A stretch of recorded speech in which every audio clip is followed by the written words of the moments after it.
ನಮಸ್ಕಾರ, ನನ್ನ ಹೆಸರು ಡಾಕ್ಟರ್ ಕಾರೆಡ್ಡಿ ಶ್ರೀಧರ್ ರೆಡ್ಡಿ. ನಾನು general and laparoscopic surgeon in treatment range hospital, KPHP colony, Kukatpally. ಈ ದಿನ ನೋಡೋದಾದರೆ ಅಂಗದ ಬಗ್ಗೆ ಇಶ್ಯೂಸ್ ಬಹಳ ಹೆಚ್ಚಾಗ್ತಾ ಹೋಗ್ತಾ ಇದೆ. ಪ್ರತಿ ಯಂಗ್ಸ್ಟರ್ಸ್ ಆಗಿರ್ಬೋದು, ಚಿಕ್ಕ ಮಕ್ಕಳಾಗಿರ್ಬೋದು, ಯಾರಿಗಾದರೂ ಆಗಲಿ ಅಂಗದ ಮೇಲೆ ಹುಣ್ಣಾಗೋದು, ಚಿಕ್ಕ ಚಿಕ್ಕ ಹುಣ್ಣುಗಳು ಕಾಣಿಸೋದು, ಚಿಕ್ಕ ಚಿಕ್ಕ ಕಟ್ಸ್ ರೀತಿ ಆಗೋದು, ಇವೆಲ್ಲ ತುಂಬ ಫ್ರೀಕ್ವೆಂಟಾಗಿ ನೋಡ್ತಾ ಇದ್ದೀವಿ. ಸೊ ಇದೆಲ್ಲದಕ್ಕೂ ಕಾರಣ ಏನು ಅಂತ ನೋಡೋದಾದರೆ ಡಯಾಬಿಟಿಸ್. ಮೇಯ್ನಾಗಿ ಈ ಡಯಾಬಿಟಿಸ್ ಅನ್ನೋದು ಪುರುಷಾಂಗದ ಮೇಲೆ ಯಾಕಿಷ್ಟು ಪ್ರಭಾವ ತೋರಿಸುತ್ತೆ, ಇದಕ್ಕೆ ಮುಂಚೆ ಇಲ್ಲದೆ ಇದ್ದಿದ್ದು ಈಗ ಹೇಗೆ ಪ್ರಭಾವ ತೋರಿಸುತ್ತೆ ಅಂತ ತಿಳ್ಕೊಳ್ಳೋಣ. ಸೊ ಅಂಗದ ಮೇಲೆ ಇರುವ ಚರ್ಮ ಏನಿದೆ ಅದು ಫ್ರೀಯಾಗಿ ಮೂವ್ ಆಗಬೇಕು. ಅದು ಎಲಾಸ್ಟಿಕ್ ಆಗಿರುತ್ತೆ. ಯಾವುದೇ ರೀತಿ ಕಟ್ಸ್ ಆಗಲಿ ಅಂಟು ಪದಾರ್ಥವಾಗಲಿ ಇರಬಾರ್ದು.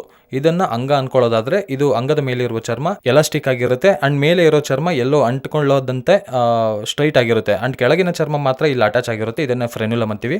ಈ ಚರ್ಮ ನೋಡೋದಾದರೆ, ಚರ್ಮದ ವೈಶಿಷ್ಟ್ಯತೆ ನೋಡೋದಾದರೆ ಇದು ತುಂಬ ಎಲಾಸ್ಟಿಕ್ ಆಗಿರುತ್ತೆ. ಅಂದರೆ ಅಂಗ ಚಿಕ್ಕದಾಗಿದ್ದಾಗ ಎಷ್ಟು ಚರ್ಮ ಇರುತ್ತೋ ಅಷ್ಟೇ ಚರ್ಮ ಅಂಗಸ್ತಂಭನ ಆದಾಗ ಕೂಡ ಅಷ್ಟೇ ಚರ್ಮ ಉಪಯೋಗಕ್ಕೆ ಬರುತ್ತೆ. ಅಂದರೆ ಅಷ್ಟೇ ಎಲಾಸ್ಟಿಕ್ ಆಗಿರುತ್ತೆ. ಅದೇ ಚರ್ಮದ ಒಂದು ಗುಣ. ಆದರೆ ಕೆಲವ್ರಿಗೆ ಏನಾಗುತ್ತೆ ಅಂದರೆ, ಹುಟ್ಟಿದ ಮಕ್ಕಳಾಗಿರ್ಬೋದು, ಯಂಗ್ಸ್ಟರ್ಸ್ ಆಗಿರ್ಬೋದು, ಏಜ್ಡ್ ಆಗಿರ್ಬೋದು, ಯಾರಾದರೂ ಆಗಿರ್ಬೋದು, ಅಥವಾ ರೀಸನ್ಸ್ ಏನಾದರೂ ಆಗಿರ್ಬೋದು, ಅದರಿಂದ ಏನಾಗುತ್ತೆ ಅಂದರೆ ಈ ಅಂಗದ ಮೇಲಿರುವ ಈ ಎಲಾಸ್ಟಿಸಿಟಿ ಅನ್ನೋ ಗುಣ ಹೋಗುತ್ತೆ. ಅಂದರೆ ಹಿಗ್ಗುವ ಗುಣ ಹೋಗುತ್ತೆ. ಹಿಗ್ಗುವ ಗುಣ ಹೋಗೋದ್ರಿಂದ ಚರ್ಮ ಅನ್ನೋದು ಹಿಂದಕ್ಕೆ ಬರೋದಿಲ್ಲ, ಬರದೆ ಸ್ಟಕ್ ಆಗೋಗುತ್ತೆ. ಇದನ್ನೇ ನಾವು ಫೈಮೋಸಿಸ್ ಅಂತೀವಿ. ಸೊ ಈ ಫೈಮೋಸಿಸ್ ಬರೋದಕ್ಕೆ ಮುಖ್ಯ ಕಾರಣ ನೋಡೋದಾದರೆ, ನಮ್ಮ ಇಂಡಿಯಾದಲ್ಲಿ ನೋಡೋದಾದರೆ ಮುಖ್ಯ ಕಾರಣವೇ ಡಯಾಬಿಟಿಸ್. 100ರಲ್ಲಿ ನನ್ನ ಹತ್ರ ಬರೋ 100 ಮೆಂಬರ್ಸಲ್ಲಿ ಪೇಷಂಟ್ನ ನೋಡೋದಾದರೆ 80 ಮೆಂಬರ್ಸ್ಗೆ ಡಯಾಬಿಟಿಸ್ ಬಂದಿರುತ್ತೆ.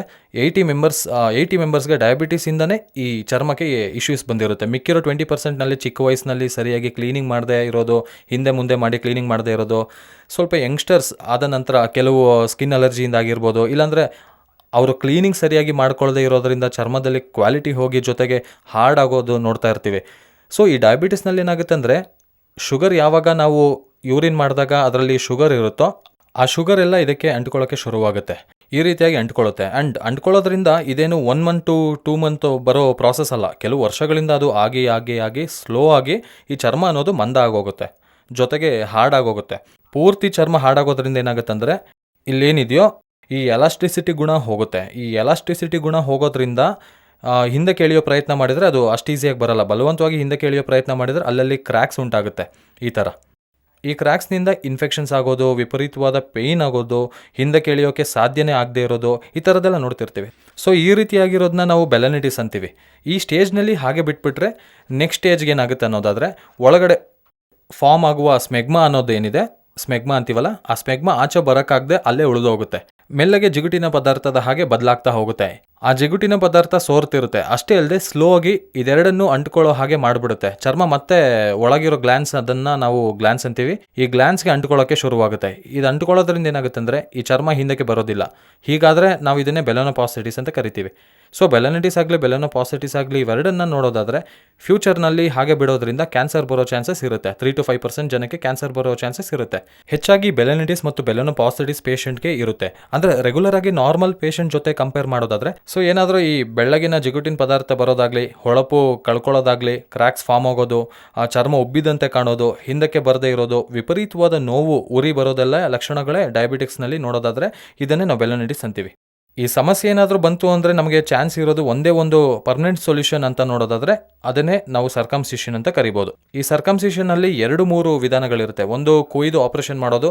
ಈ ಆಪರೇಷನಲ್ಲಿ ಏನಾಗುತ್ತೆ ಅಂದರೆ ನಾವು ಕುಯ್ದ ಮೇಲೆ ಹೊಲಿಗೆ ಹಾಕಬೇಕಾಗುತ್ತೆ. ಇದು ತುಂಬ ಅನ್ಕಂಫರ್ಟಬಲ್. ಅಲ್ಲಿ ಡೈಲಿ ಡ್ರೆಸ್ಸಿಂಗ್ಸ್ ಮಾಡ್ಕೋಬೇಕಾಗುತ್ತೆ ಆ್ಯಂಡ್ ಕಾಸ್ಮೆಟಿಕ್ ಆಗಿ ಕೂಡ ಒಳ್ಳೆ ರಿಸಲ್ಟ್ಸ್ ಬರಲ್ಲ. ಬಟ್ ಎರಡನೇ ಸರ್ಜರಿ ವಿಧಾನ ನೋಡೋದಾದರೆ ಈ ಲೇಸರ್ ಅನ್ನೋದು ಏನಿದೆ ಅದರಲ್ಲೂ ಕೂಡ ಕುಯ್ಯೋ ಬದಲು ಲೇಸರ್ ಮೂಲಕ ಕಟ್ ಮಾಡಬೇಕಾಗುತ್ತೆ. ಅಲ್ಲೂ ಕೂಡ ಹೊಲಿಗೆ ಹಾಕಬೇಕಾಗುತ್ತೆ. ಬಟ್ ಲೇಟೆಸ್ಟ್ ನಮ್ಮ ಟ್ರೀಟ್ಮೆಂಟ್ ರೇಂಜ್ ಹಾಸ್ಪಿಟಲ್ನಲ್ಲಿ ಇಂಡಿಯಾದಲ್ಲಿ ಫಸ್ಟ್ ಟೈಮ್ ನಮ್ಮ TRH ನಲ್ಲಿ ಮಾಡೋ ಸರ್ಜರಿ ಏನಂತ ನೋಡೋದಾದ್ರೆ KSR ಸ್ಟೇಪ್ಲರ್ ಸರ್ಕಮ್ಸಿಷನ್ ಸರ್ಜರಿ.